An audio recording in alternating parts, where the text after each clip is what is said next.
સાગબારા તાલુકાના ખોપી ગામ ખાતે છેલ્લા 13 દિવસથી જંગલની જમીન ખેડાણ મુદ્દે ધરણા પ્રદર્શન યથાવત જોવા મળ્યું હતું।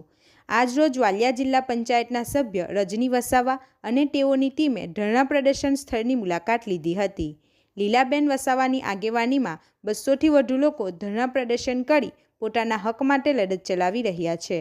આ ધરણા કરી રહેલ આદિવાસી સમાજના ખેડૂતો અને આગેવાનોને સમર્થન આપી તેઓ સાથે ચર્ચા કરી હતી અને યોગ્ય ન્યાય નહીં મળે ત્યાં સુધી તેઓના પડખે ઊભા રહેવાની ખાતરી આપી હતી।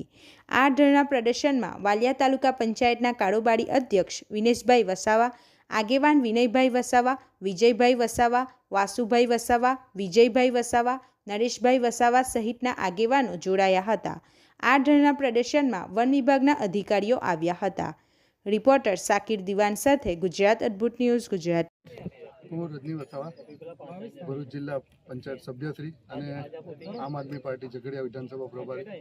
આજે અમે સાગબારા તાલુકાના ખોપી ગામ ખાતે છેલ્લા 13 દિવસથી લીલાબેન જે પોતાના જમીનના અધિકાર માટે સ્થાનિક ખેડૂતો સાથે જે ધરણા કરી રહ્યા છે ત્યારે અમે એમના જે સમર્થનમાં અમે આજરોજ અમારી ટીમ સાથે અહીંયા ઉપસ્થિત રહ્યા છે। ત્યારે હું એટલું જ કહીશ કે એક જ રાજ્યમાં અને એક જ દેશમાં જ્યારે જમીન ખેડવાની વાત આવતી હોય ત્યારે ભાજપ સરકાર દ્વારા જ્યારે એવું વર્તન કરવામાં આવે છે કે જાણે ભારત પાકિસ્તાનના બોર્ડરના અલગ અલગ ખેડૂતો ખેતી કરતા હોય એવું આ લોકો વર્તન કરી રહ્યા છે।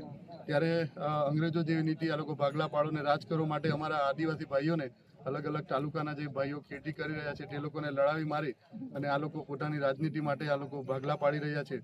ત્યારે સ્પષ્ટપણે આપણે જોઈ શકીએ છીએ કે એક દિવસ અગાઉ ભાજપના સાંસદ સભ્ય શ્રી મનસુખભાઈ વસાવા અને દર્શના દેશમુખ જે ધરણા પ્રદર્શન કરી રહેલા લીલાબેન અને સ્થાનિક ખેડૂતોને સમર્થન આપ્યું છે ત્યારે આપણે એટલું જ સ્પષ્ટપણે કહી શકીએ કે ખેડૂતોની લડાઈ સાચી છે અને એ લોકો પોતાના ન્યાય માટે લડી રહ્યા છે। જ્યારે પોતાના સરકારના જ સાંસદ સભ્યશ્રી અને ધારાસભ્યશ્રી જ્યારે ખેડૂતોના સમર્થનમાં આવ્યા હોય ત્યારે પણ સરકારે પણ સમજવું જોઈએ કે ભાઈ આ લોકોને પોતાના હકની લડાઈ માટે નથી, એ લોકો કોઈના પાસે ભીખ માંગતા।